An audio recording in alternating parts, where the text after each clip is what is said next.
I'm going to slurp my coffee so I can get rid of that cough I just had. No, I won't.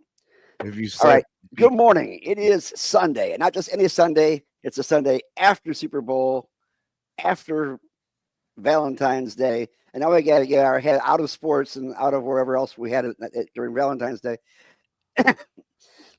In love, most likely in love. Anyways, and deal with what I call, as Barry McGuire would call it, the eve of distraction, because we got a session coming up, and we have so much distraction. We have to hone in on what we're going to talk about. So let's see if we can't possibly do that with our mind frames the way they are today. Let's hit it and jump in.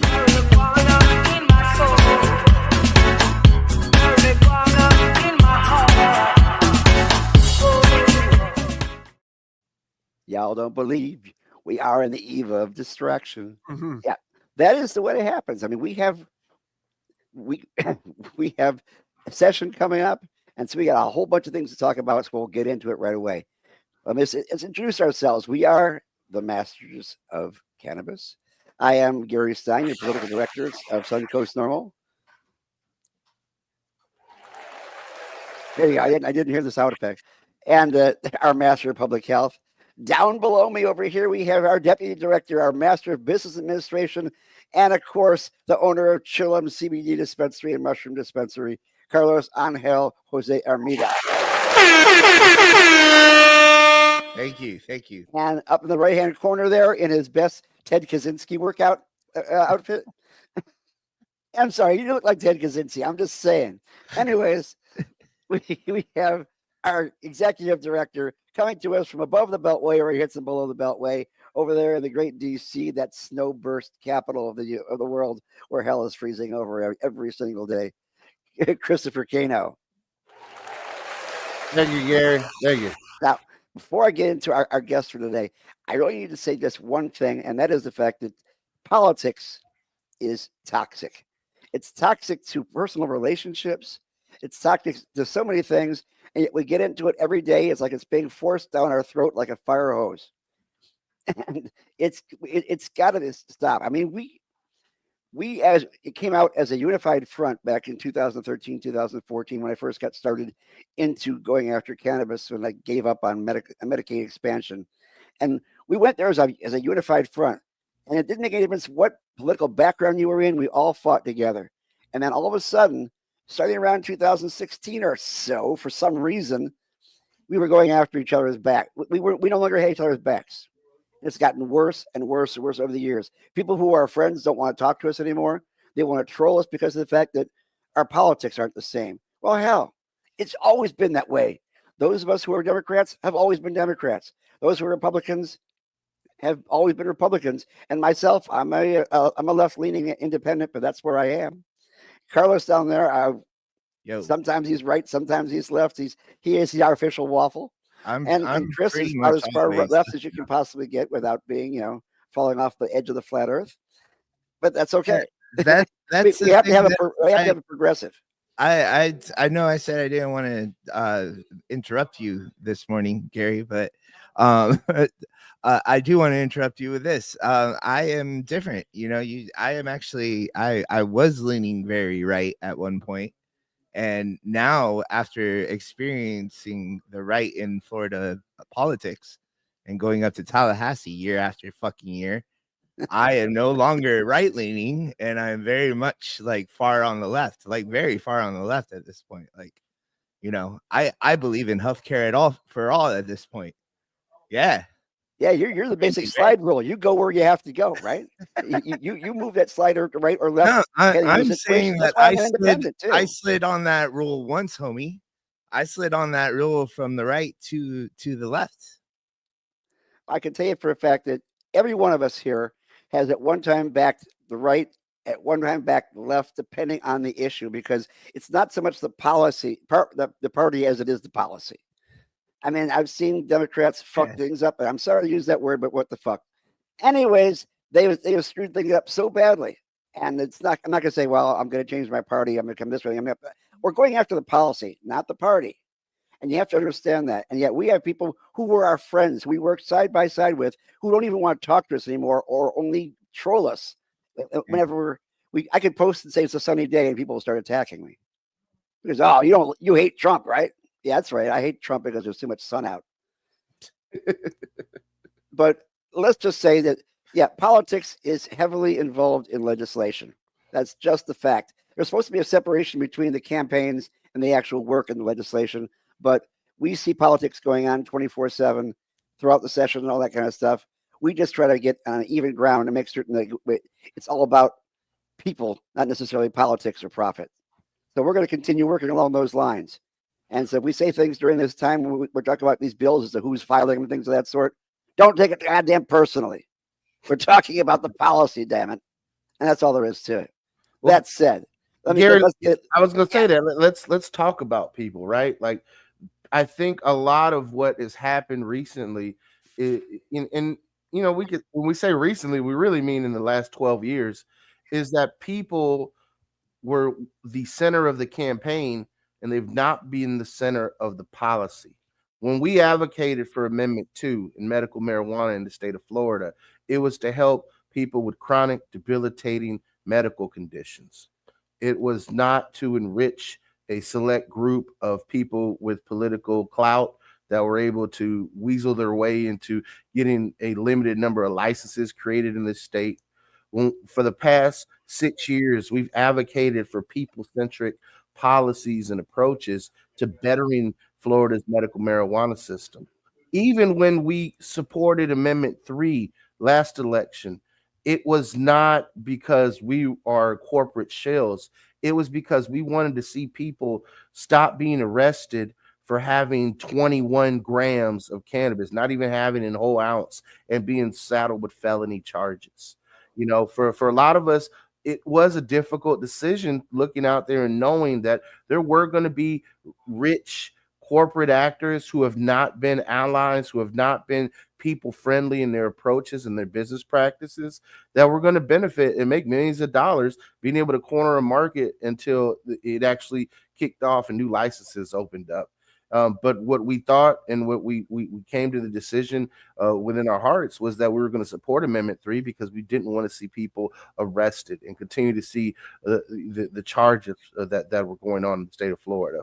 And then here we stand today, as you said, an advocacy sector that has been divided by politics, and that it feels like people are being lost at the center of this discussion, which is why I'm glad we have the guests we have today, because people is his business.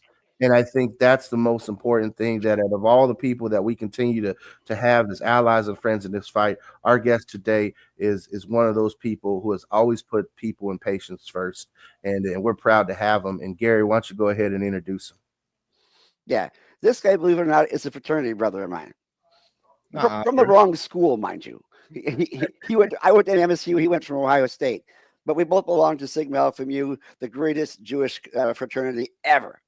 And of course, we came back down here and we met after he left his sports and radio and emergency room history back in Ohio to start one of the very first and probably one of the first most successful marijuana doctor practices in the state. So very proud to talk to bring in today Barry Gordon, my friend from VeniceCare.com. Yeah, thanks, Gary. Listen, it's an honor to be with you guys. And I tell you this, I have listened to the rotation in so many different places. And my wife drags me, listen, I'm going to be 69. I can't believe it in May.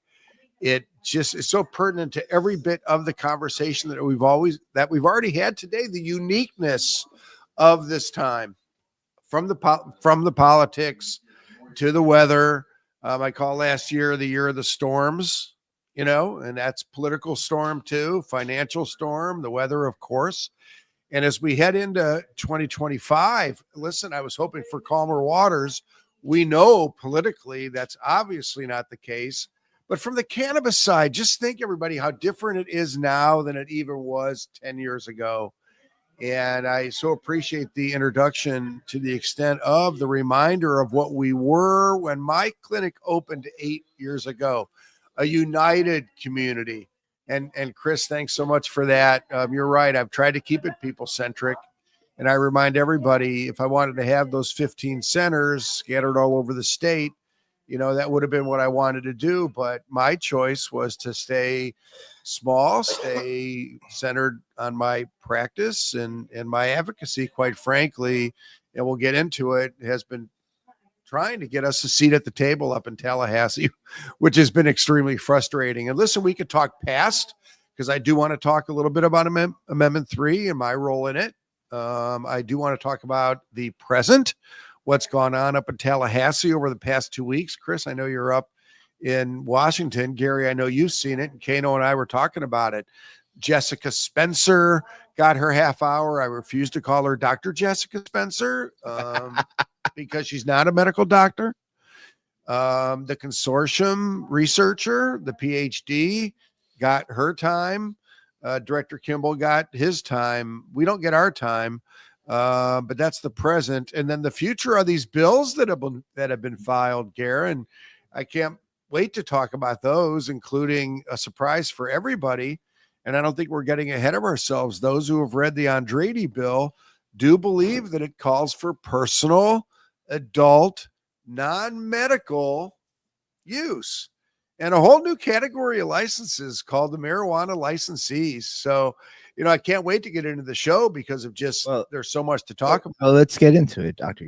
Gordon. I mean, the thing about these bills you have here is that there will be a lot of bills that actually do get filed and do go to committee just to take up their time and keep it away from the topics that the actual constituents want. There are two major forces at play on the legislatures as to what gets filed. One, of course, is their constituents, and that is driven by policy and by people. And then the other one is driven by the lobbyists, many of which are predatory lobbyists, I understand, because they do take your money, but don't necessarily push your bill. But with those who have enough money, they do that. They take, I call it pushing the envelope. And I don't mean getting edgy. I mean taking an envelope full of money and pushing it towards the candidate and say, I got a bill for you. It'd be a shame if you lost your primary next session, wouldn't it? Well, that's why the Gruters bill specifically to me is so interesting. And if we can just do 60 seconds going back to Amendment 3, I mean, as most people know, I was a vocal spokesman for Amendment 3. Well, yeah, okay, so that's kind of where I want to start with you, man.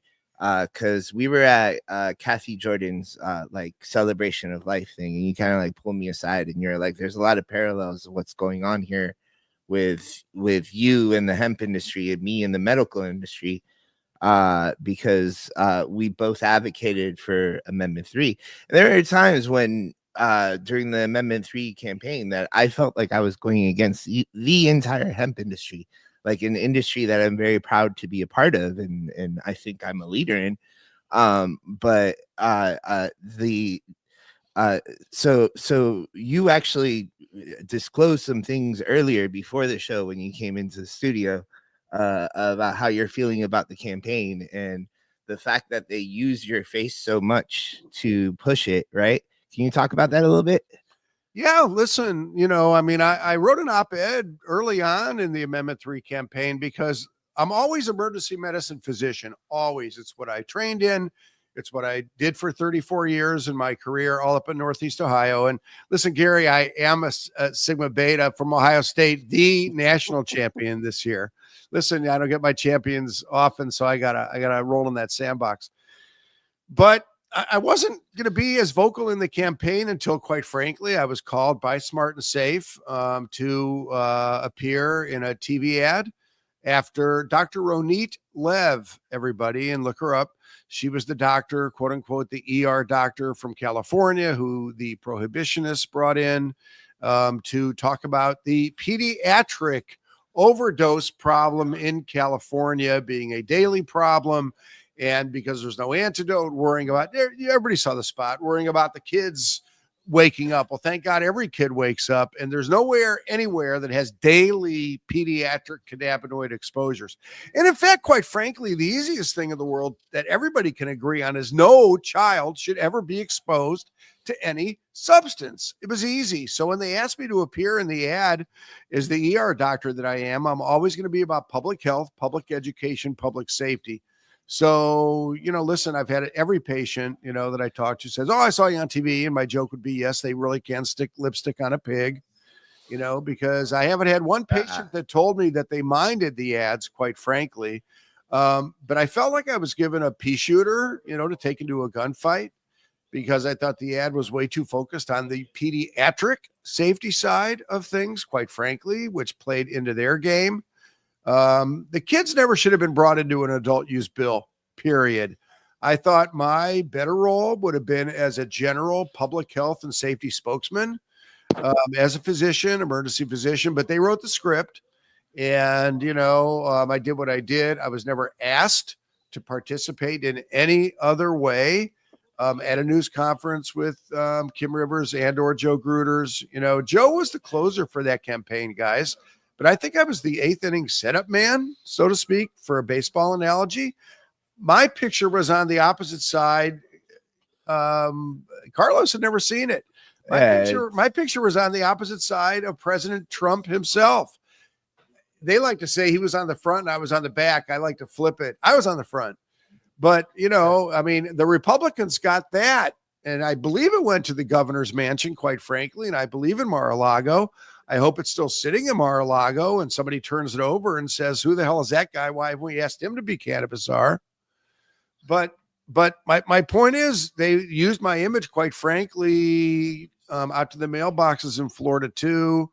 I wasn't asked about that. I would have agreed to it, but politics is a crazy game, guys. And, to me, there was a bigger role that I feel I could have played and should have played.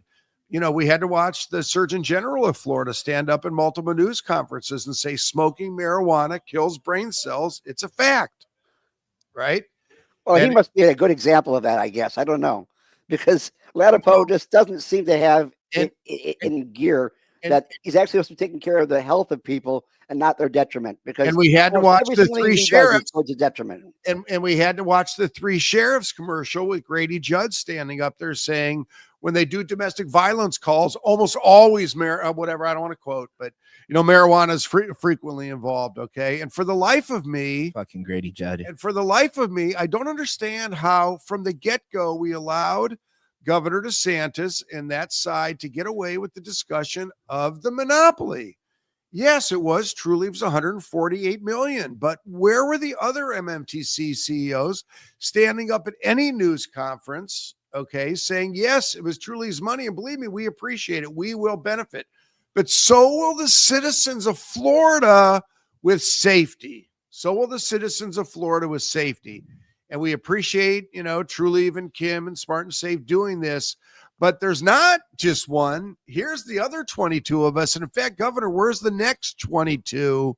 Which you notice weren't announced till 3 weeks after the campaign, of course, because that would have confused everybody if they would have announced those during the campaign. What do you mean? Who are these new 22? I thought you said it was a monopoly. So, and I want to say one more thing, and then I will shut up. I was the doctor in the Joe Redner right to grow case in the state of Florida. I went to Leon County. I testified in front of Judge Gievers. We won the case. The state appealed it. The state won the appeal, and the Supreme Court would never hear our appeal back. For the life of me, how that side got away with convincing everybody that somehow the governor wanted anybody to have home grow in this state is just beyond me. To me, it was a logical first step. You have to have the possession thing taken care of first before you talk home grow. So that to me was another head shaker. I thought also Gruters lost the argument that nobody was going to smoke at anybody's restaurant or bar. I want to smoke at that restaurant. So I thought it was a very poorly run campaign. And okay, so that's where you were left with a bad taste in your mouth, that you thought it was a very poorly run campaign and that they use your likeness too much. They You know what? I would have liked to have seen it used in a different way. I mean, okay. I would have loved to have led a news conference calling down a Peter Grinspoon from, Massachusetts, Lester's son, other national experts. I will admit now in the present to wondering why it's Jessica Spencer, PhD of organizational management. So before we keep going onto that whole experience that you had with Smart and Safe Amendment 3, and the bad taste in your mouth now has you kind of questioning a lot of things that are coming out right now.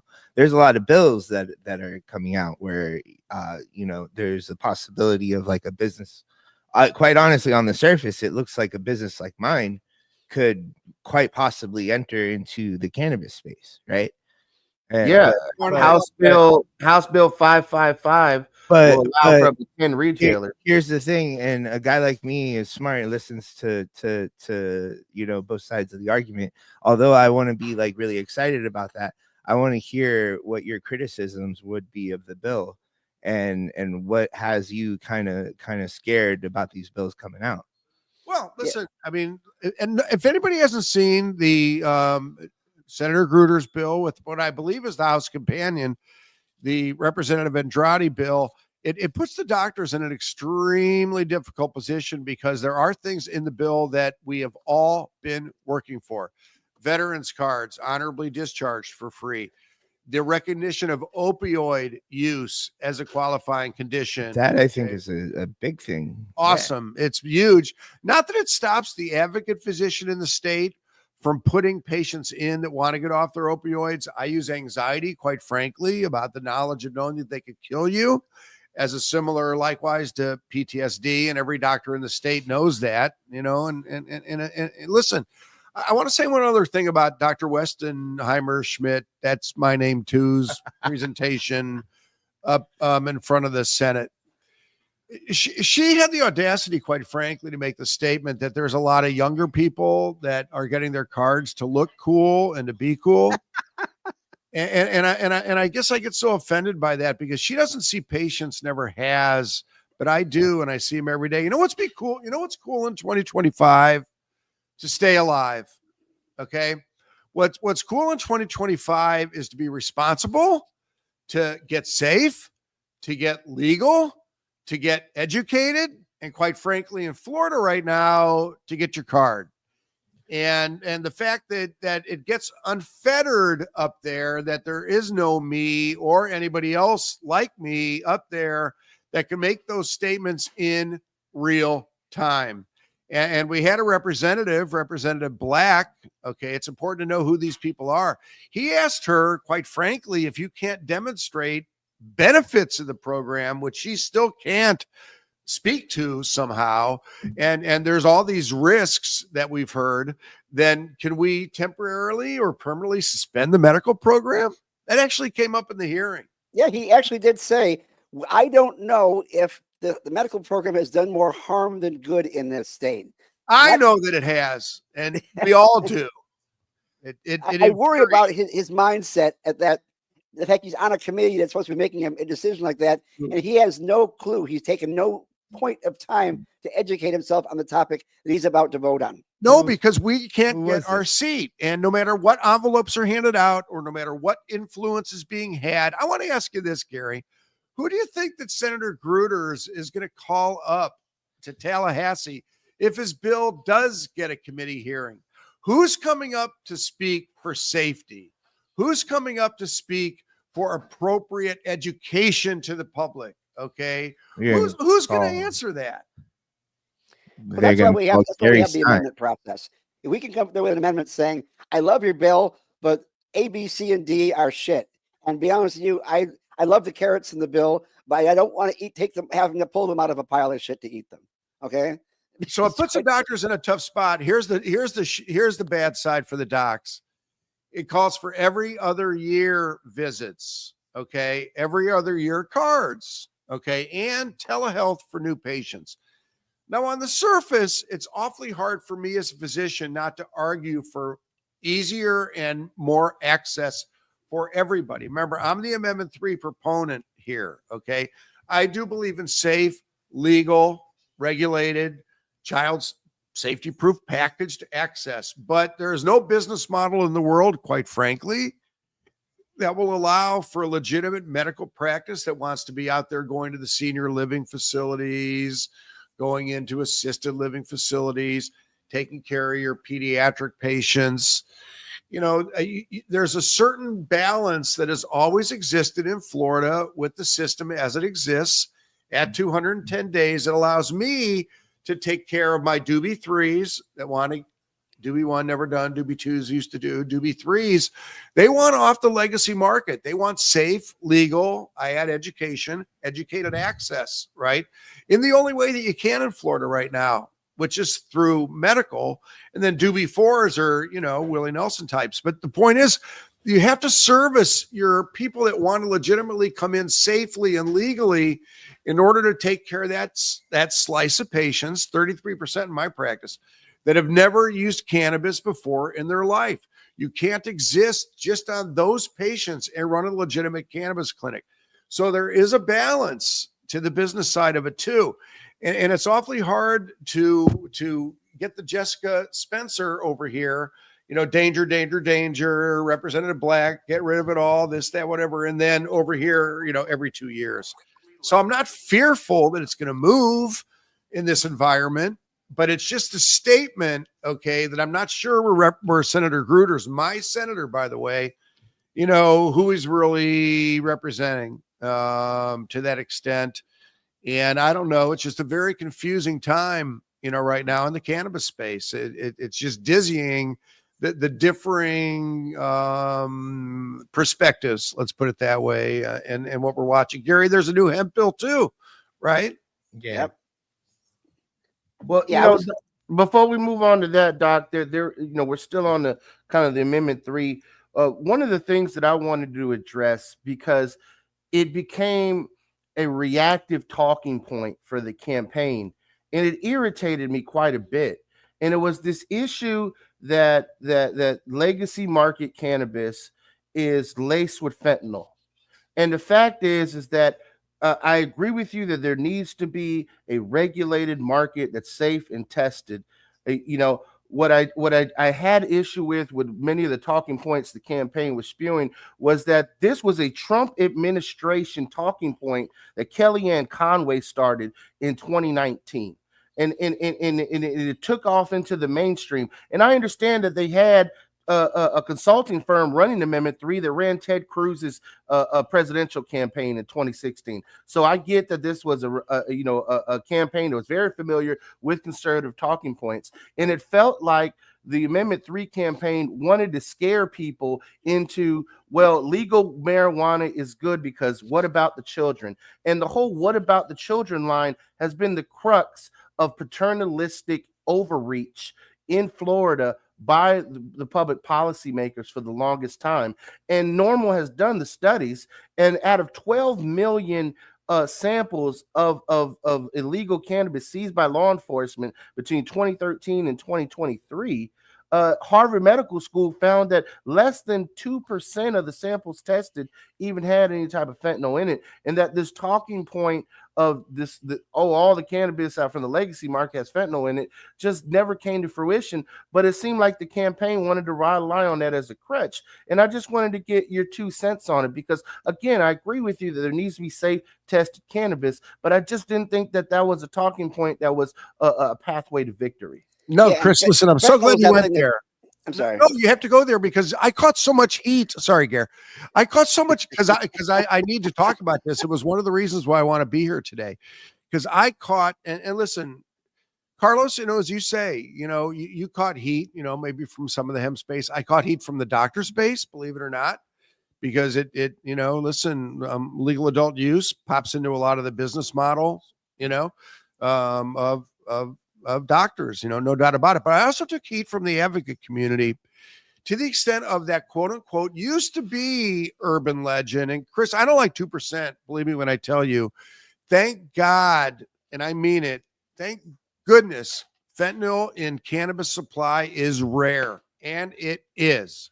It is. But it's not urban legend. In the days of my emergency medicine career, it was urban legend, but now it's not. If it happens to you or your family member or a friend group, then it's not so rare. But here's my point. When you get cannabis exposure with fentanyl, it's not when you go to your regular guy, okay? And, in the time-honored tradition of cannabis, and this is why I like to think I'm kind of a unicorn in cannabis world, because I was a cannabis consumer throughout my entire adult life. When you buy from your buddy that you've always bought from, he's bought the pound. he's going to break the pound down and he's going to keep his 3 or 4 ounces and he's going to sell the rest of the pound. If he hasn't died, of course, then you're not going to die because he's your guy, right? On the other hand, if you buy it when it's not your guy, and it can happen when you're young and you're stupid, if you're at a bar and you buy some bar weed and it's mixed in a baggie with some fentanyl pills, you know, or it's weighed out on a scale by a guy that doesn't care, you know. So I think that is where you do see your fentanyl getting, and here's the point too, as a doctor, everybody, and it's important to know. If you smoke a pre-roll with fentanyl in the pre-roll, it's not going to kill you because that fentanyl vaporizes, right? And it does. However, if you're crunching up bud that has fentanyl scattered on it, then you lick your fingers and it's the mucosal exposure that actually kills you. So if you buy your weed from somebody you don't know, and listen, you can be young and stupid at a bar, but you can also be what I call old and needy, okay? Be down from Canada, not have your regular supply, go to the drum circle, be like Pepe Le Pew, okay? Sniff it out at the drum circle, buy from somebody you've never met before, and you know what? That can be unsafe as well. So my point is, thank goodness it's rare, but it's not unheard of. And, you know, listen, this came out in the campaign when Kim Rivers herself was on the Laura Loomer show, far right wing type of whatever.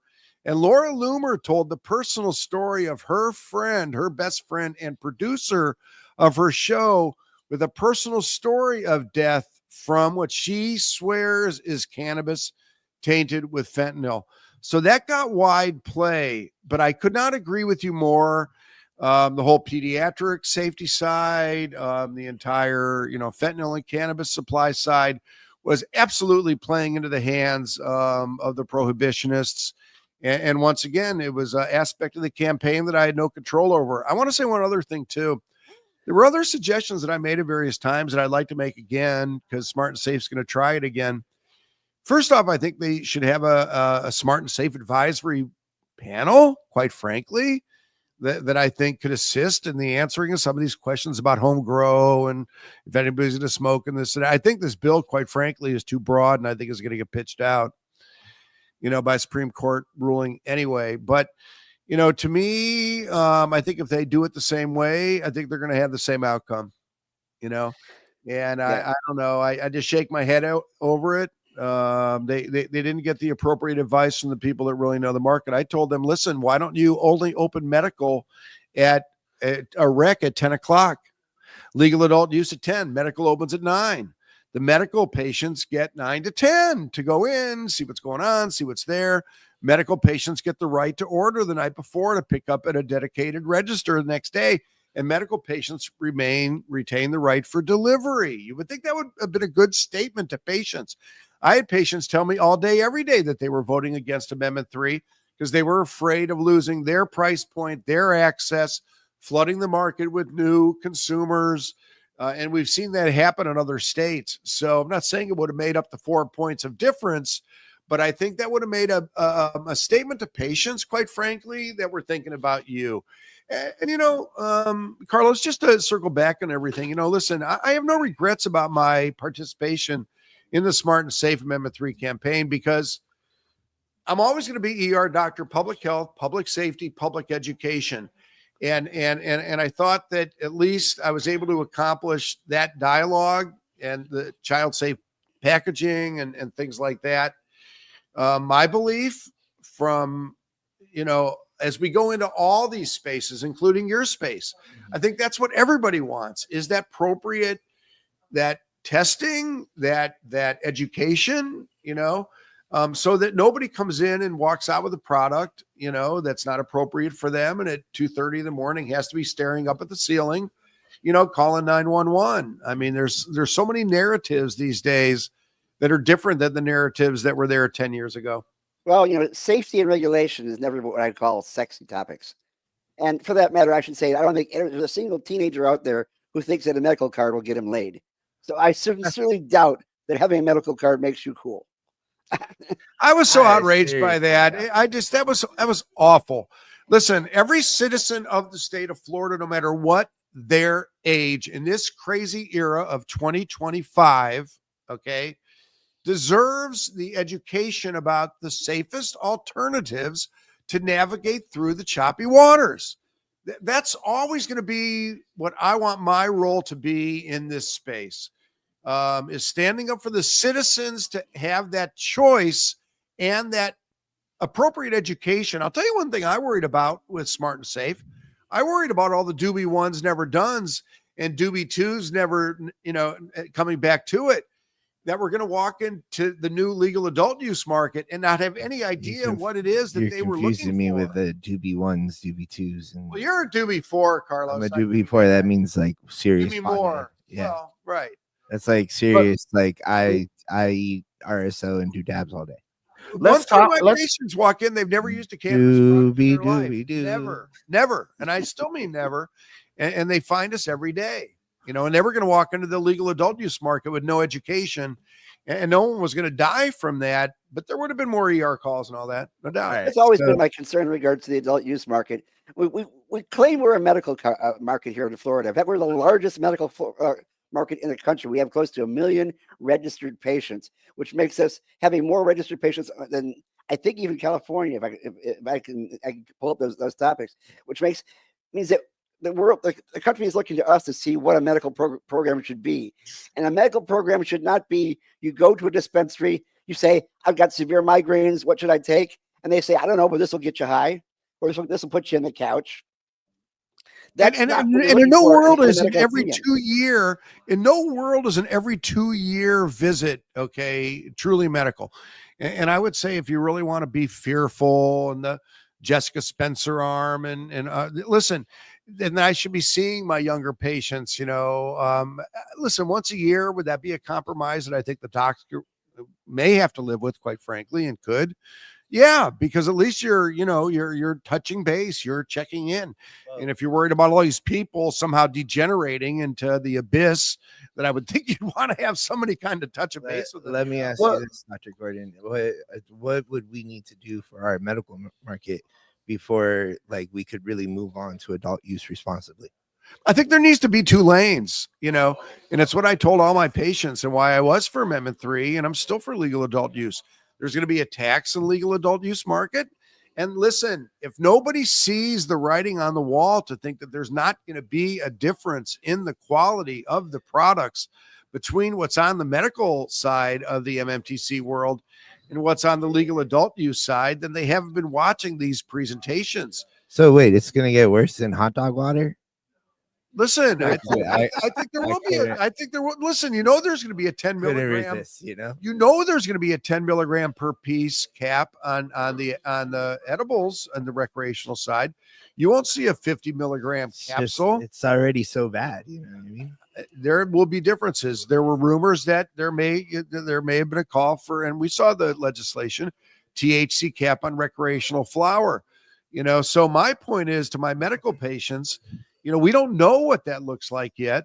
And it just makes sense to get safe, get legal, get your card right now, stay legal until we see what the next system is going to be, and that could be, 2 years. It could be 4 years. Who knows in this environment here in Florida and nationally. That must be why I'm still single, because I don't really flash my card around. I'm kind of humble.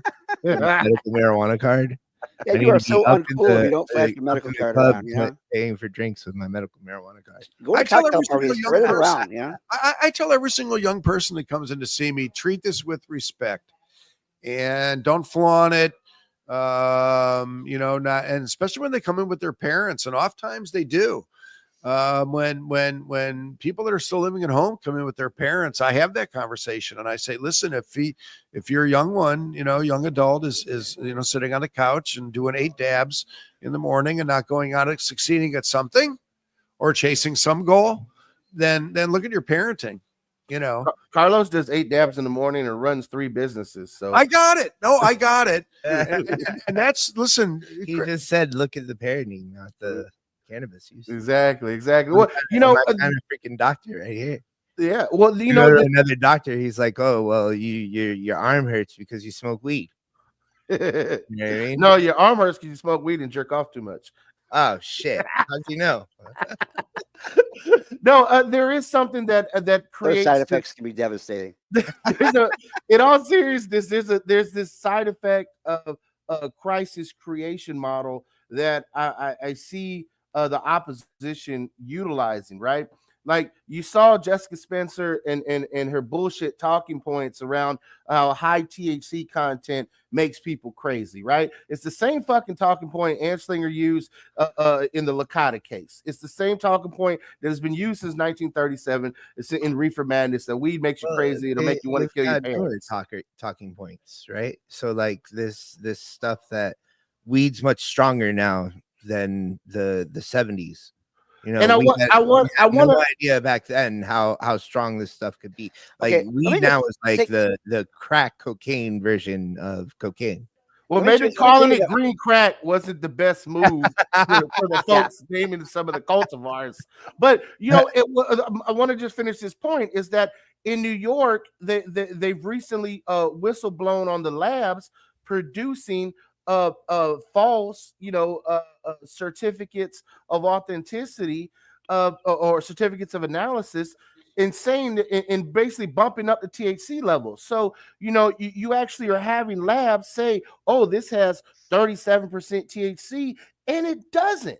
You see that these MSOs have bought the labs and are giving the labs kickbacks. As a matter of fact, in the state of Florida, one laboratory out of Orlando was, let me see here, the actual lab, Genesis Reference Laboratories, has agreed to pay out almost $1.2 million to resolve a False Claims Act in allegations that they were taking kickbacks from the MSOs essentially to produce results that the MSOs wanted. So that booth that you're buying from True Booth, it says it has 15% THC when it really has probably 7%.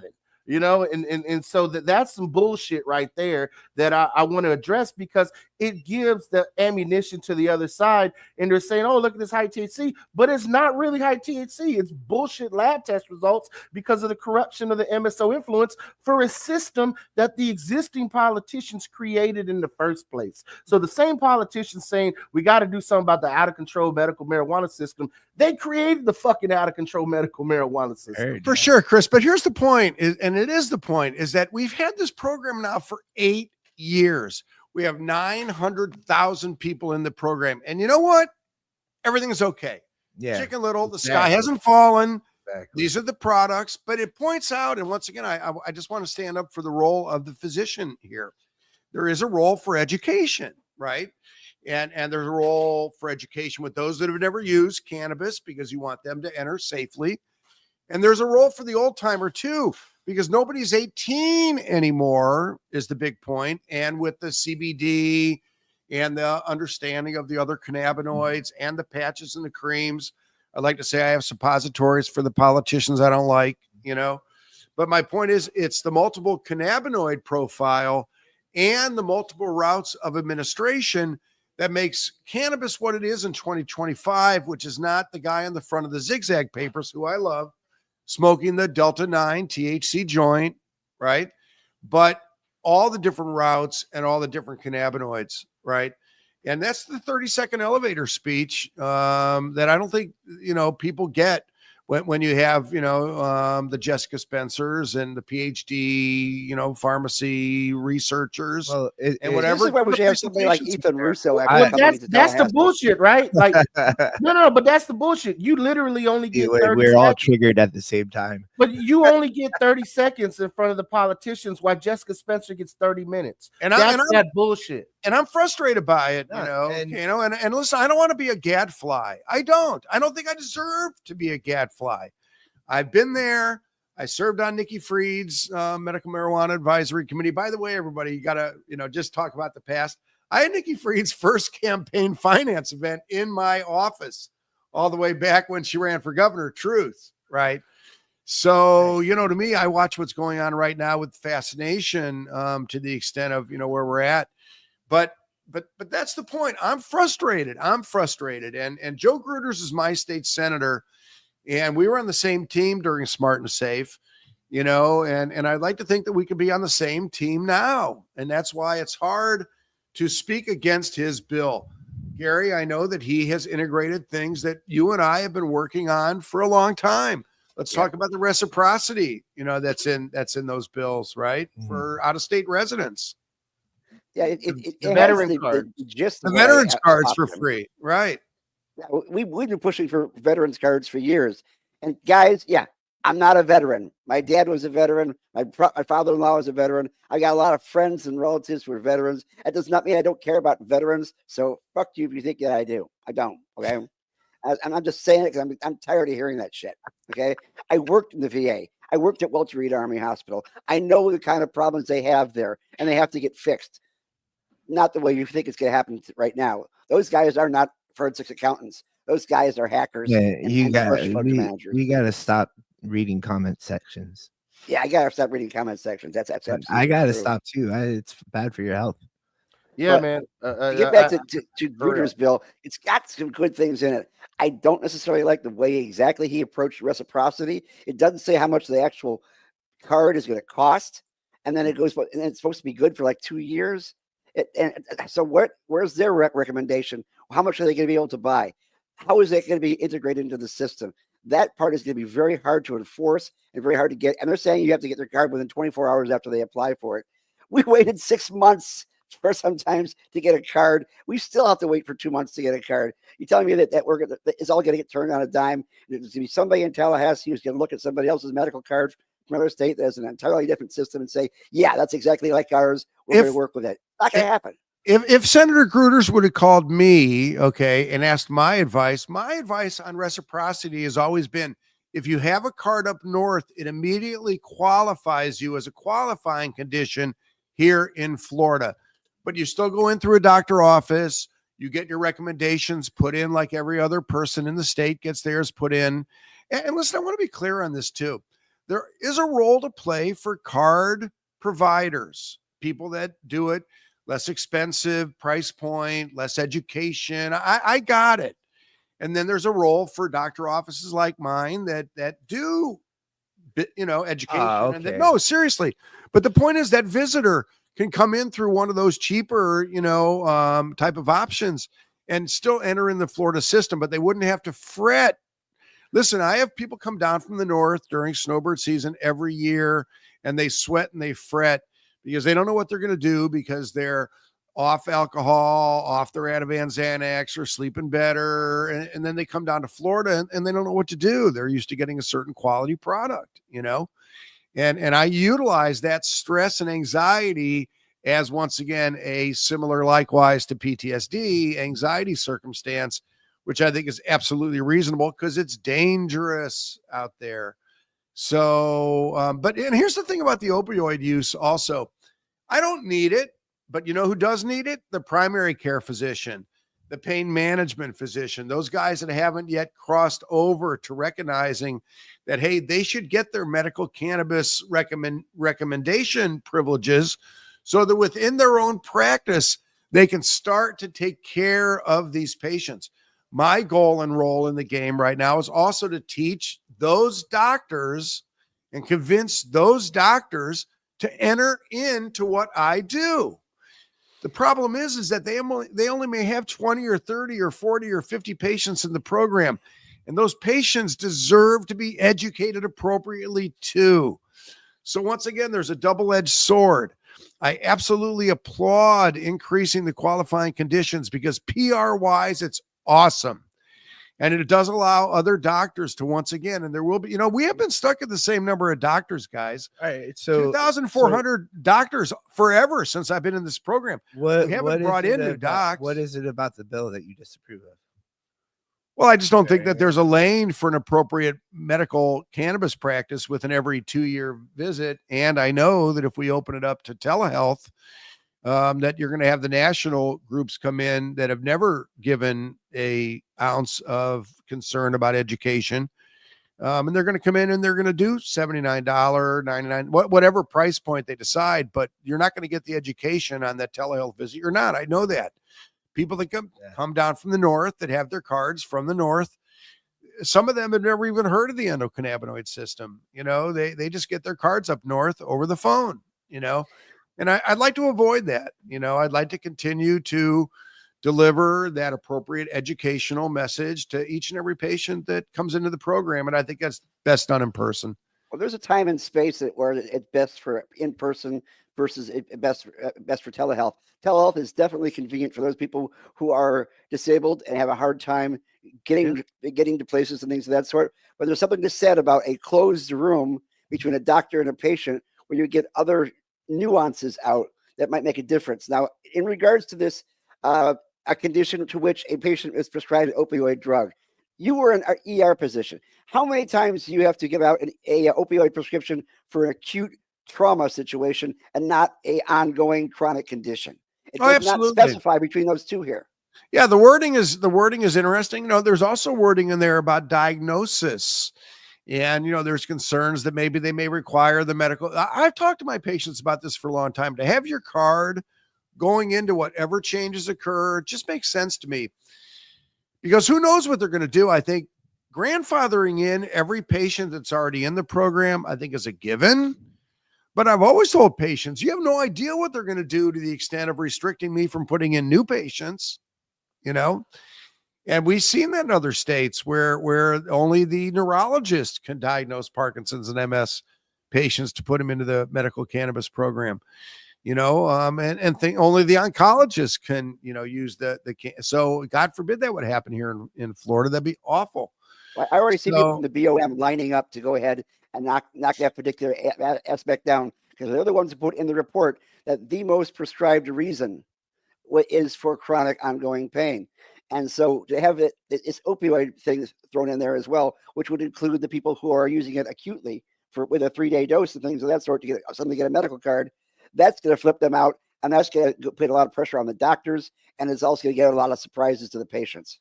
Yeah, unintended consequence for sure. Yeah, and for sure, you never know about all that type of stuff.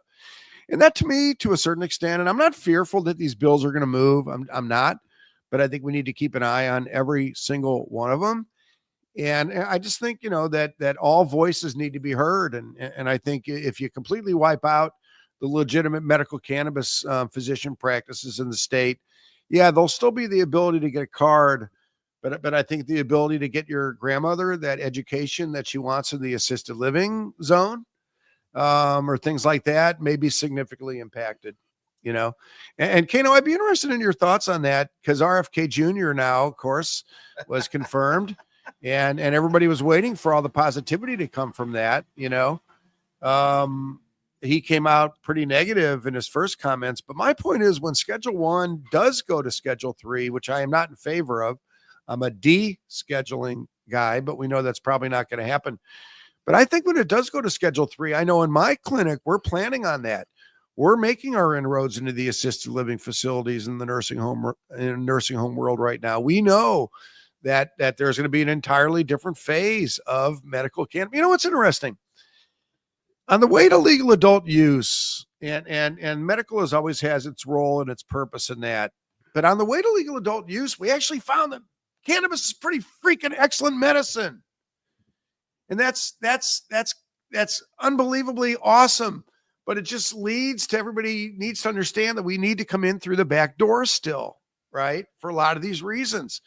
But I know that my ability to go to an assisted living facility and put a 1-to-1 patch on and have somebody take a 1-to-1 gummy at night for better sleep, believe me, those patients, they need to be seen more than once every 2 years. So, I'm going to have to be reactive to what comes down at us, but I'd rather be proactive and be allowed squeaky wheel, which I've been proven to be reasonable at.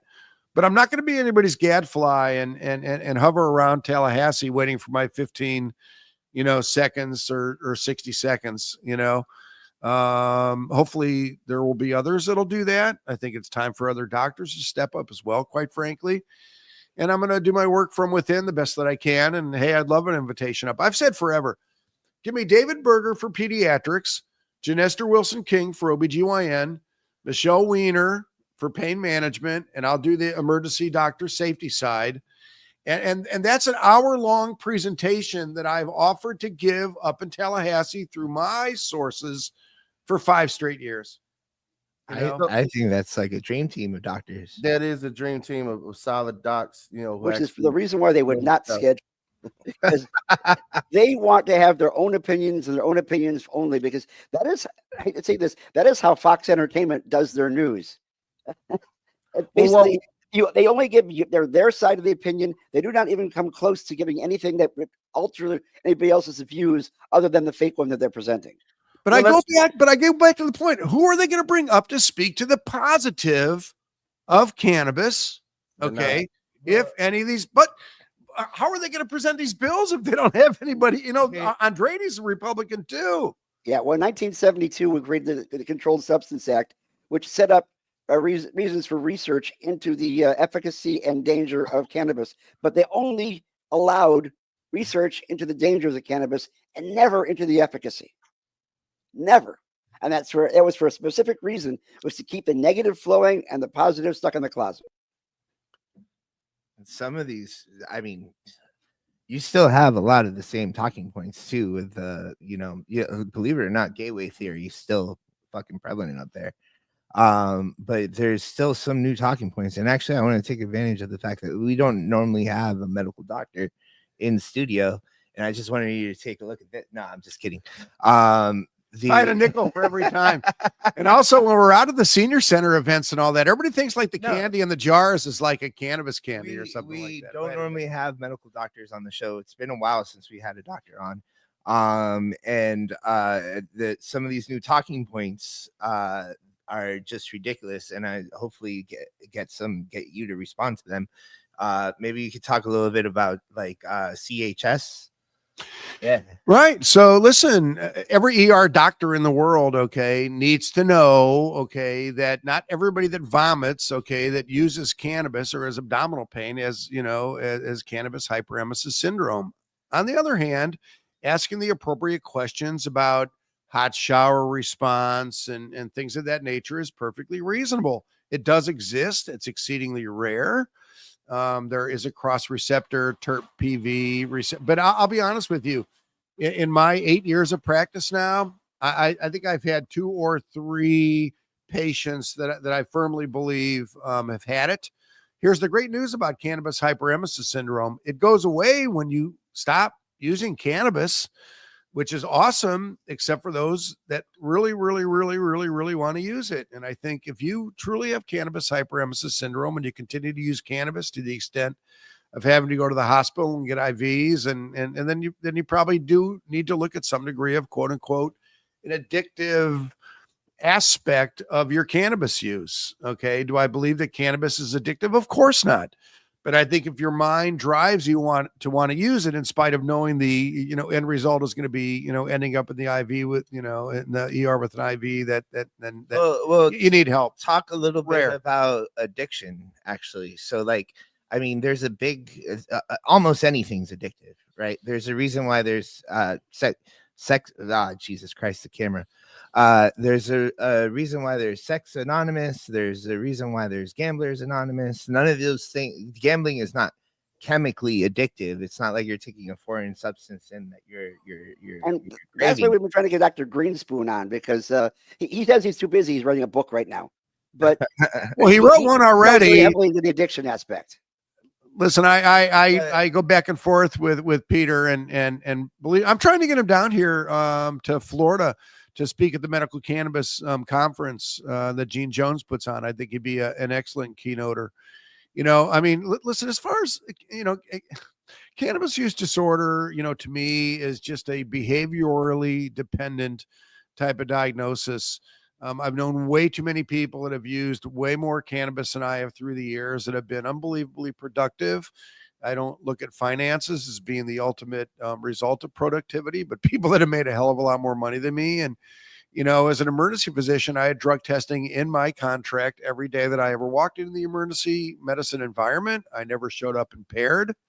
On the other hand, if they would have taken a drug test on me, then I would have had THC in my urine, and it would have been a horrible, horrible thing.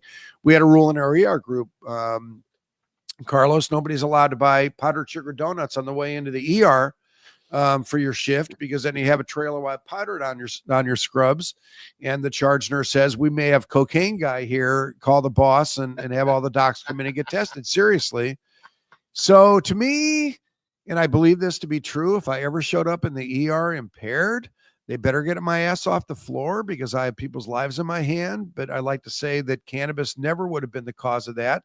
More likely would have been me coming in as the 10 o'clock guy, and there's a 7 o'clock guy there. And as I'm walking out the door, my wife says to me, hey, you know what? I've been having an affair with that 7 o'clock guy for the past couple of years. I just had to finally tell you today. I'm going to drive for an hour on my way to work, and I'm going to be impaired, not ready to work. So a lot of things can impair you. And that's why, Kano, I know you're up there fighting hard for it, as we all are. It's that universal impairment test, quite frankly. That's the holy grail out there, that of course has nothing to do with the amount of nanograms in the urine. Let me say one other thing about that. I think the good news is that the nanogram amount in the urine test has gone up. So when my patients ask me now about drug testing, pre-employment, this, that, whatever, and I give them advice, I do tell people to stop because they're still being tested. But I think in general, that testing amount at 100 or 500 or whatever nanograms compared to 50 in the past is a big advantage. So things are opening up. So I think there's a recognition that the Amazons in the world and Publix of the world and this and that can't find good employees if they're going to have their nanogram test too low, if they're testing at all. I'm glad you said something about that, because I actually was talking with Paul Armentano from National Normal about it. And I asked, it's like, hey, is this increase in the nanograms that the NFL and the NCAA and these other sports, affiliations are putting out, is that a positive step, just like you mentioned? And Paul's response to me was, they're not increasing it to the point where someone could smoke a joint the night before and piss clean, so it's almost like a red herring in some ways, in giving folks a false sense of security. So for those of you out there, you see these nanogram levels going out there. If you're a regular user, there is no amount of test that's going to make you pee clean. Now, that's also an issue that we've been dealing with, and that's why we've been fighting for employment protections for public employees for the past 6 years. Even in a state like Maryland, which has adult use, we're still fighting on that. And last year, the bill in Maryland died that I testified on for that. This year, it's a bill that just applies to firefighters, and it's no longer an adult use bill. They got to have a medical card, and it only applies to firefighters in one county. Luckily at the local level, Normal has been successful in Maryland. Annapolis has ended pre-employment and employment drug testing for cannabis due to the testimony Paul Armentano gave. And there's some other counties and municipalities working on, but that it still escapes us to where cannabis users are not being sanctioned or fired from jobs or precluded from jobs. And that's something that we're still advocating for. And so if folks in Florida want to help on that note, we have an employment protection bill, and we're still looking to get more and more of the Florida legislature on board. So Carlos, if you could flash that link and tell folks, send a letter to your senators and your representatives in Florida. It's House Bill 83, Senate Bill 142. This is a bill that we need to move forward with, that there should be employment protections for patients in Florida. That when you talked about earlier about impairment, Doc, there are, iPad tests that take 30 seconds that anybody, any agency, any job, any school system can put in front of an employee and test for impairment, not just for cannabis, but like you said, for a number of other things. If my heart surgeon, for some reason, is having a rough day, like you said, because he found out the wife is having an affair with the mailman, maybe I would like anybody to be tested for impairment before they have to do a sensitive job, and not necessarily an unscientific test like, hey, pee in this cup, because you could have smoked reefer 2 months ago and still pee in a cup and it could test positive. So we want to test for impairment, not for use, because in a world of total prohibition, it shouldn't be in your system. We don't live in that world anymore. So testing for impairment is the scientific method we should be relying on. And I should mention the fact that back in the day when munchies were a much bigger side effect than they are nowadays, I was known to eventually every once in a while snort some Dunkin' Donuts. So I concur with that aspect. But we have got to deal with that aspect in regards to employment protection, because of the fact that it also includes first responders who cannot unsee the things that they have seen and who have an extremely high level of PTSD, and our government employees in certain circumstances. And we Listen, did actually win a Ironically, case. a fentanyl protest just No. passed by the. Yeah, I saw it. No, but there's another thing about first responders, Gare, and also doctors and nurses. Okay, they know the dangers of alcohol. They know what's killing people every day. They see it every day, right? So the fact to keep cannabis away from that population that actually knows is almost a triple, quadruple negative to that extent. So, the more educated that you are in the disaster of opiates, of alcohol, of substances, quite frankly, the more important it is that you have access to that safest of the substances that are out there, that enable us once again to navigate through the very choppy waters of 2025. And Dr. Gordon, we got a question from the chat. Awesome. Can cannabis replace opioids in post-operation recovery? Is there any research being done? Thank you. So here's the good news about the research. Believe it or not, there is research being done, and there's some research being done here in Florida.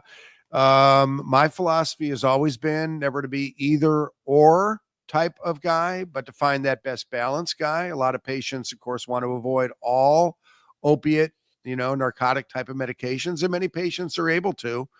In the post-surgical environment, you're always going to have your dangers of inhalation. You don't want to cough. You don't want to open surgical scars, things like that. So maybe you want to look at more of an oral type of route or patch, things of that nature.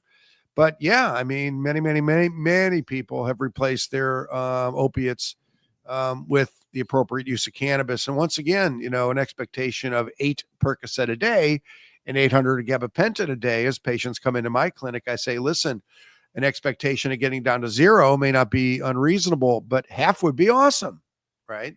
And it's the motivation of the patients always that leads to that.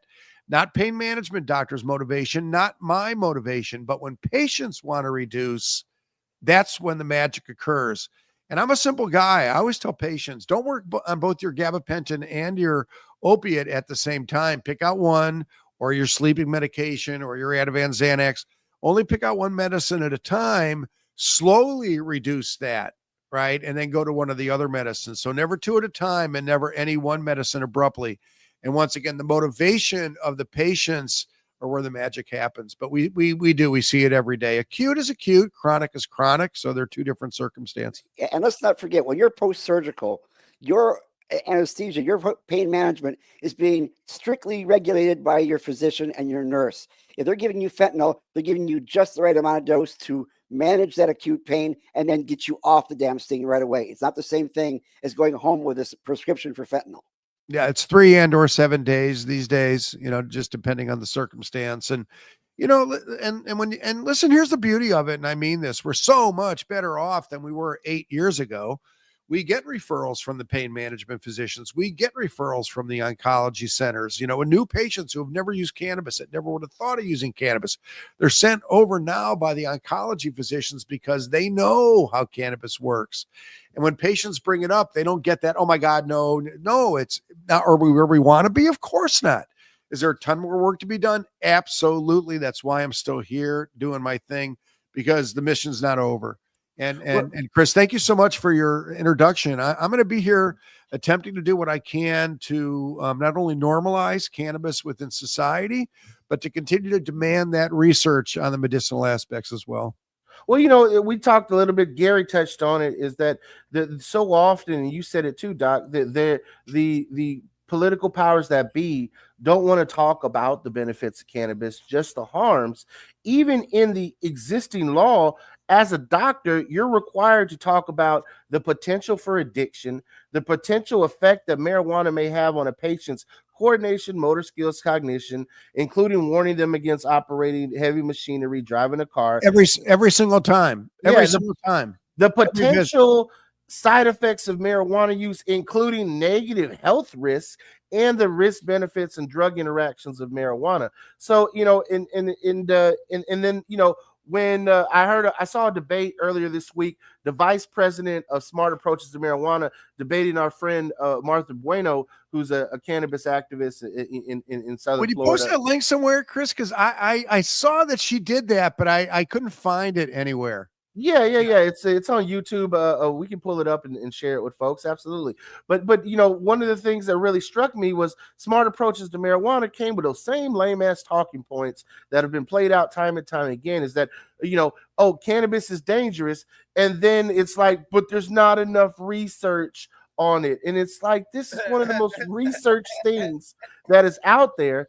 And then when we talk about medical research and we talk about let doctors be doctors, now we have a Health and Human Services Secretary in Robert F. Kennedy Jr., who is not a doctor, who has no medical background. His background is he's a fucking Kennedy, and he happens to have been looking for a political future because he's not a very good Kennedy when it comes to running for office in trying to get elected.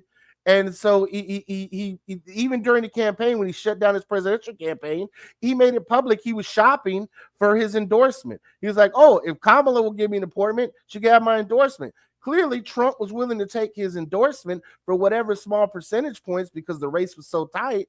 And here we are today.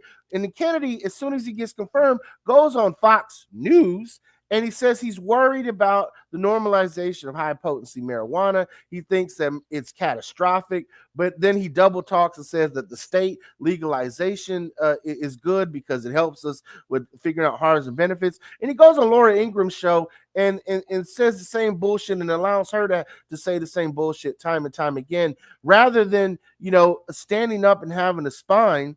Maybe the worm ate away at his brain and now his spine's starting to deteriorate. But it pisses me off because so many conservative cannabis activists, and Republican friends of ours, and I use the term friends loosely because they're falling off quicker than I can count, in saying that, oh, he's going to legalize it and Kennedy's going to be the man for weed.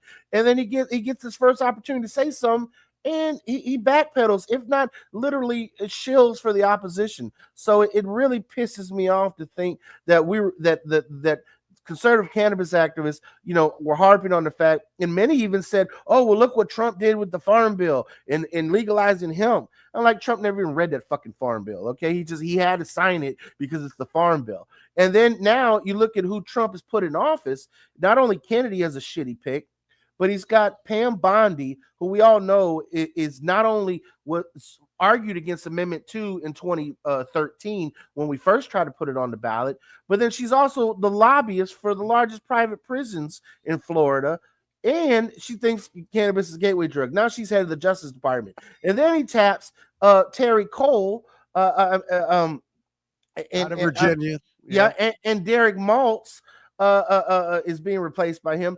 And this guy is a DEA drug warrior who's still wants to take the hardline approach of the just say no from the 80s. He thinks cannabis is a gateway drug.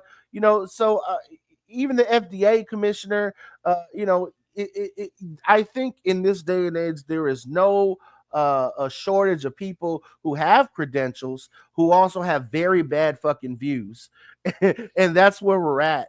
Is that for every good person with credentials, like you mentioned, we can put a slew of doctors up there who are experts, who have credentials, who can really testify to the benefits of this. They can find yokels with some type of credentials. Like you said, Jessica Spencer has a credential, PhDs in organizational management, not fucking medical marijuana, not emergency room physicians, not psychiatry, psychology, social work. Exactly. So here we are with all of this, but there is hope because the judiciary branch still, we have an independent judiciary in some parts of this country, at least. How did Martha get that forum, Kano, to have a debate with Luke Niatros? How did that happen? The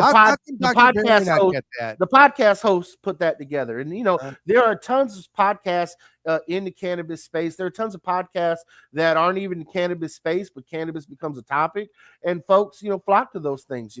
I would love to see, more and more debates. We, typically don't host debates on this platform unless it's an election year. We also don't typically host debates on this platform because we don't want to always platform and give people who basically don't have any real standing, who are going to spew bullshit talking points and make it look like these two sides are equal. Right. And that's the one thing that I'm not going to allow us to do on this platform is both sides things when one side is right and one side is wrong, or even if one side is not totally right. If you're 98% right, the other side is 2% wrong, and trying to show them as a 50-50 split is just doing a disservice to the consumers and the people who actually listen to this show and look for helpful information. Yeah, but we as a chapter, we concentrate very heavily on Florida legislation. And we've been doing it since the very beginning. We've been doing it before it was actually a cannabis program here. Yeah. And we're trying to continue, and we've actually run out of all of our time here today, and we haven't even gotten to these bills yet. But I would recommend that you do go to FloridaHouse.gov and FloridaSenate.gov and do a bill search for the words marijuana or cannabis. And you'll see a whole bunch all the bills that are currently being filed right now. And if you have the time, try to read them. If the analysis comes out, try to read the analysis, because not everybody can read legalese in these bills. But take a look and see what's in there. The thicker ones, like the one that's 44 pages that Andrade put out, it's there's so much in there that it's almost meant there to distract you from the things you don't want to see. You'll be looking for the things you do want to see, like having the vets get their cards for free, having people who come in from other states get their reciprocity card for free. That's a good thing. But there's also bad stuff in there that if you don't look carefully at it, well, that's why we're here. We're here to try to explain these things to you. And obviously, we're going to have to do this on another show. Barry, I don't know when you can come back. I know that you've got your own major schedule is concerned, but we do want to continue on with this conversation and discuss what 555 and 526 and all the other ones possibly have a chance to do. And also, I would love to hear Carlos's view on the new hemp bill and all the things it intends on mandating of all of the smoke shops. I can't imagine the gas stations having a ledger of every single cannabis purchase of Delta 8 and Delta 9 product. That'll be interesting to see if that can even happen. But we do need to wrap this up for a minute. Barry, if anybody needs to contact you and want to have a discussion with you or put you on a panel so they can actually have an actual expert paneler, how do they get a hold of you? Yeah, thanks, Gary. Yeah, listen, Compassionate Cannabis Clinic. We're down in Venice. And my personal email is Dr. Barry, DRBARY at VeniceCare.com. And listen, I always respond to everybody that reaches out via email. It'd be an honor to appear in any venue to once again discuss public health, public education, public safety. That's what it always needs to be about. Well, we appreciate you, Doc, for coming on. Before we move on to the news, as Gary was saying, we are advocating for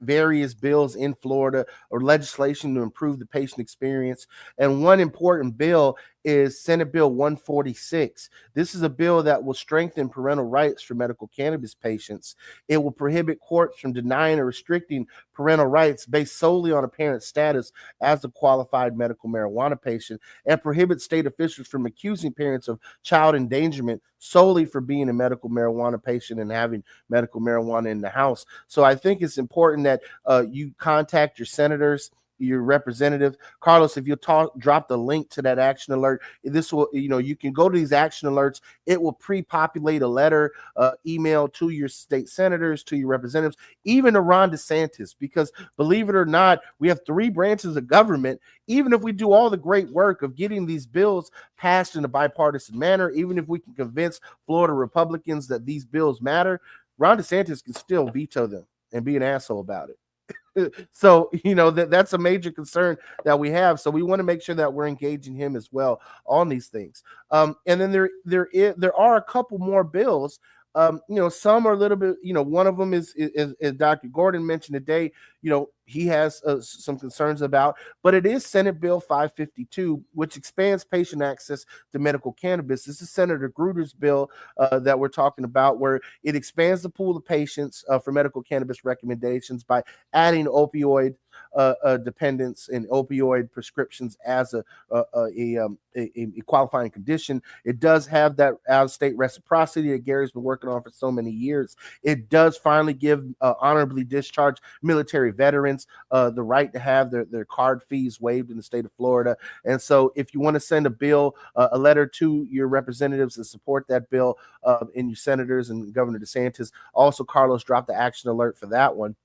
And then lastly, Senator Gruters pulled this bill and then put it back in. There was a bill to allow a limited amount of medical home grow in Florida. The original version of the bill had essentially the hemp ban put into it. And there was such a vicious backlash that he literally pulled it within a couple days. And I think that's important. Actually, the same day. The same day. 1 hour. Yeah. Because people were like, what the fuck? Like, seriously, how can you tie these two things together? Let them be debated as separate bills. Let them be debated as they're on their own individual merits. So he's reintroduced Senate Bill 546 that allows for a limited amount of home grow. I personally have commented on this, and I said I don't believe he's taking it as seriously as he needs to, because the bill only allows for 2 plants in a household, regardless of how many patients are in the house. Is it a first step? Yes, but it's like my 8-month-old son taking his first step. It doesn't go very fucking far. Right? The Joe Redner was 36 plants, actually. Thank you. In rotation. Yep. And it also it requests that they inspect your home. Yeah, so sure that you're growing them in a place that has. Don't you have to get a license through ag? Don't you have to get a license through ag even for those through plants? You have to get a license. You actually have to grow it in a place that is behind a locked door, and so that nobody can see it even with binoculars, and that says it right in the bill.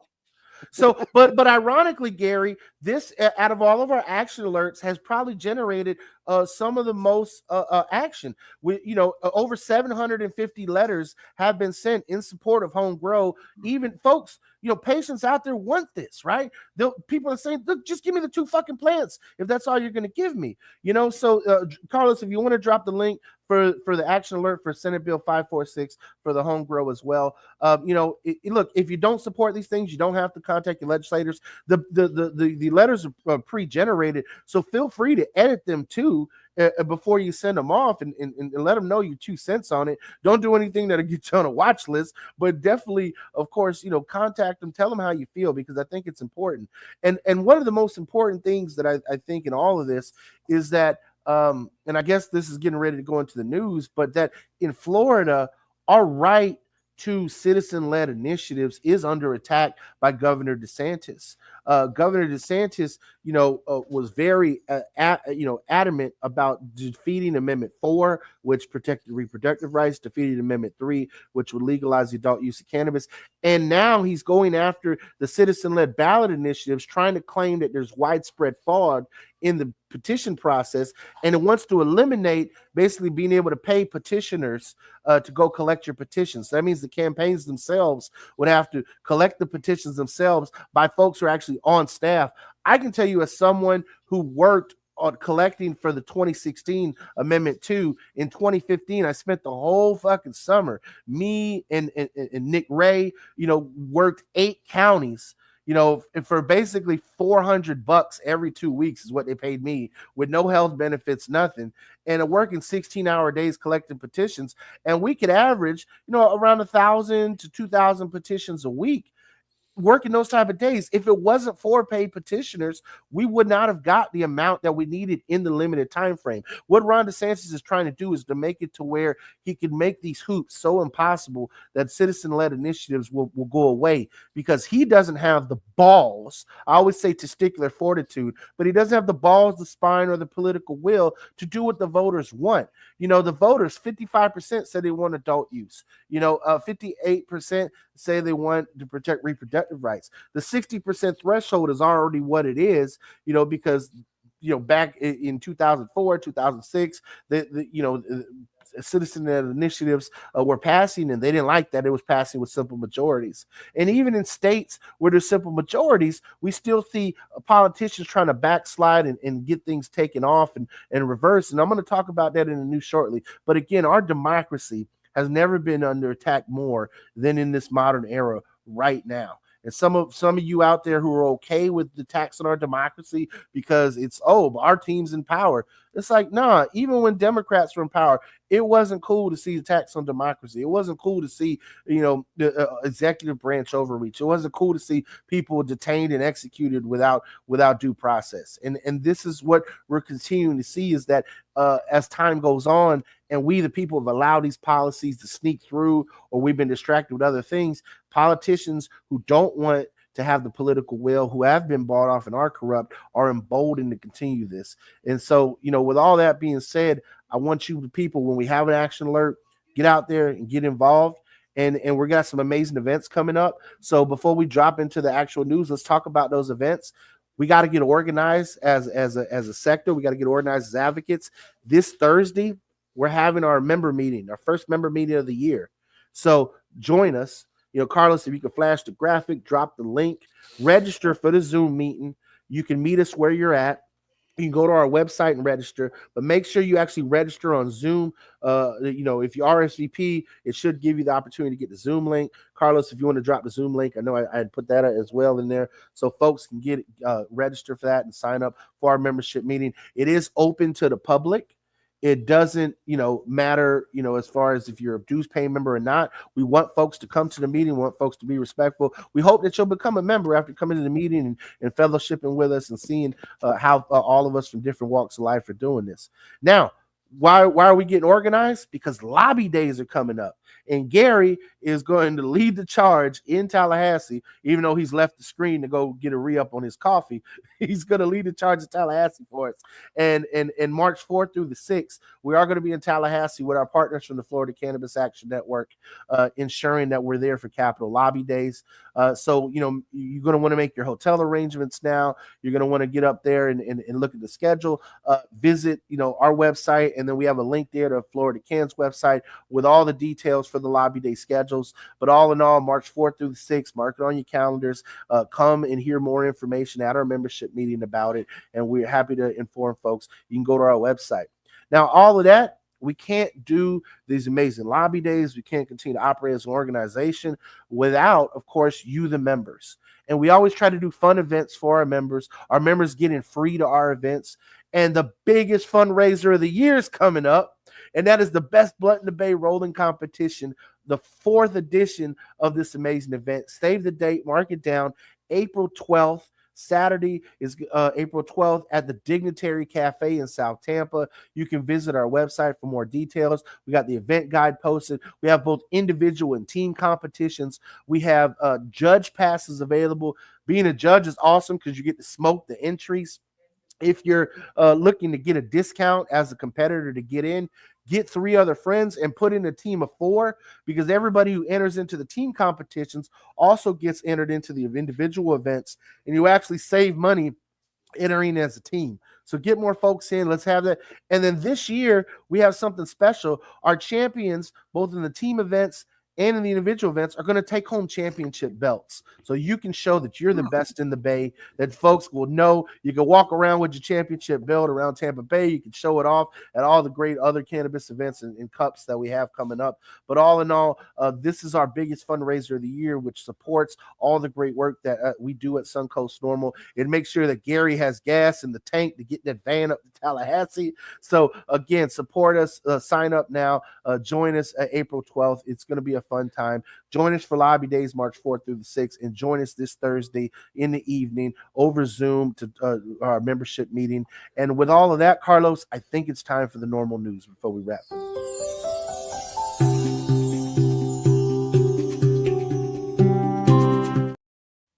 So at the top of the news hour, and rather at the bottom, we're almost got 2 minutes left in the show, but I'm going to be very quick.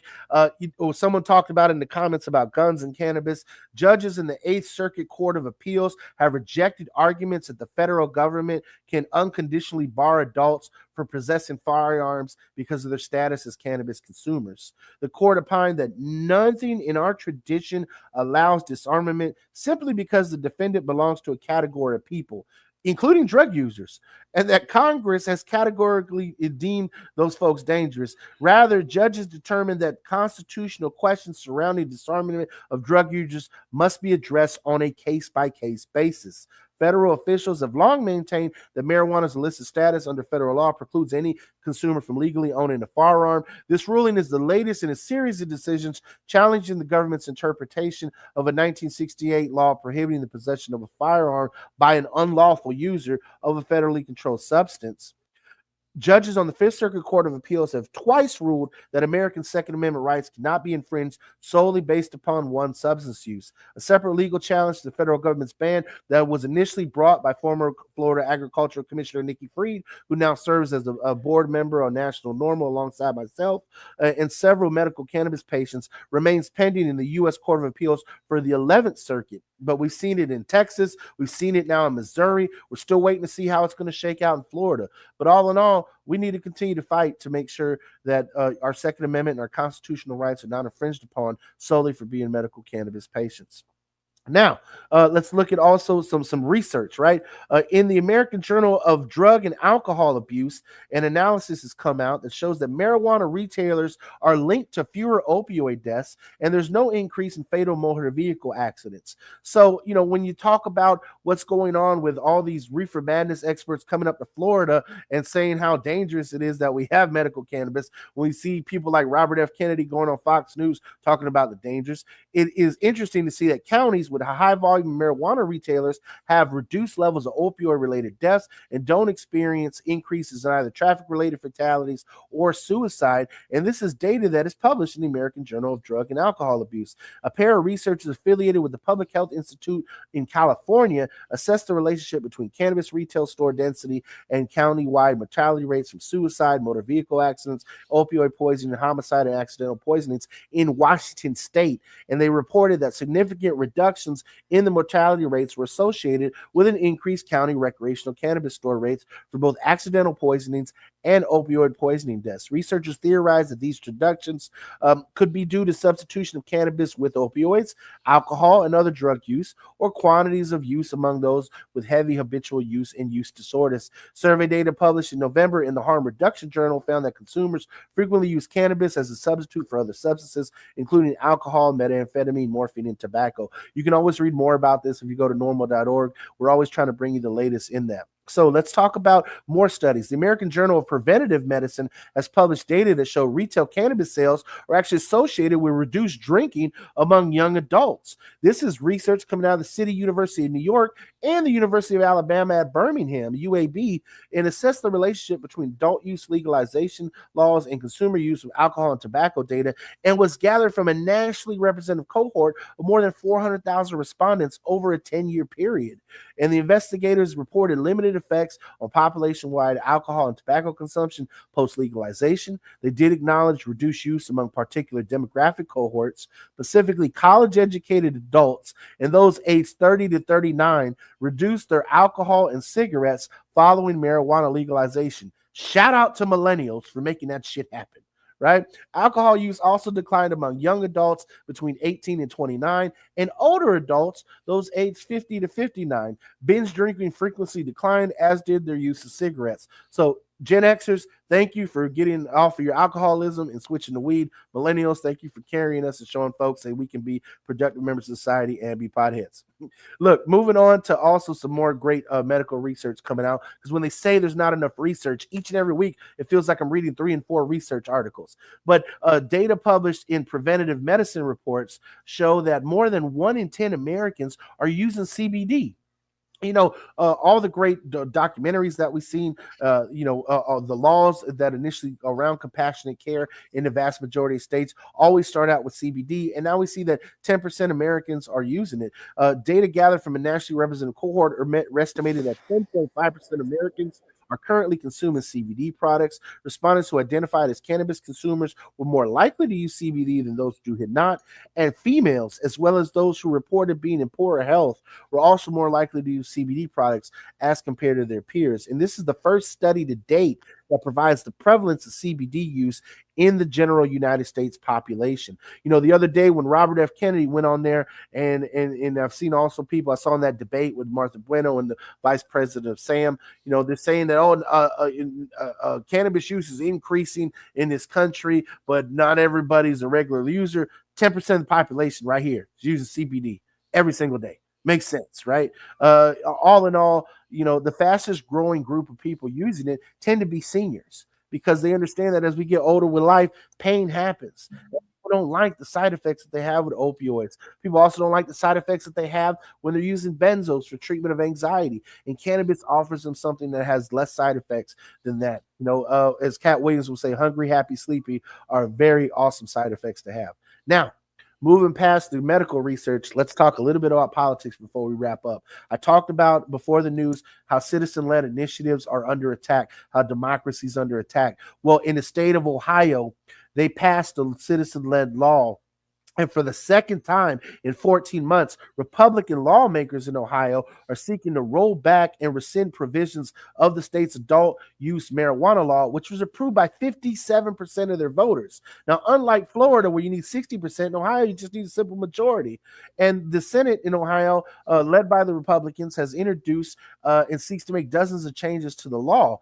Now, these proposals are higher taxes on retail marijuana sales, restricting and getting rid of home cultivation, imposing new penalties on consumers who actually share cannabis with their friends and family, and reducing taxes from popular social programs such as addiction treatment to the general fund. And it basically baiting and switching stuff that was earmarked for addiction treatment and being able to use it to give tax breaks to their rich donors. I mean, that's some old bullshit, and don't let that happen. If you're in Ohio, visit normal.org, contact your representatives, learn more about it.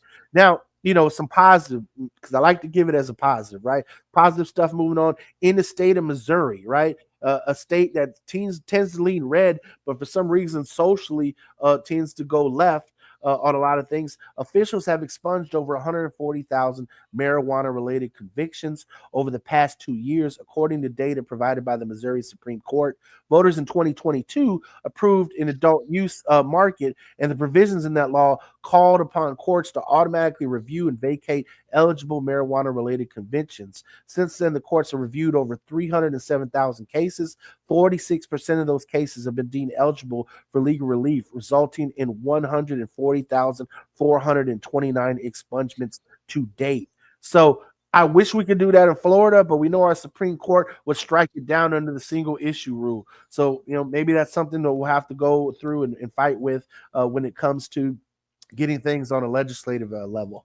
Now, I said something positive because sometimes when you get a shit sandwich, you got to have something good when the bread is two turds. In Montana, Republican lawmakers are calling for state surveillance of consumers' retail marijuana purchases.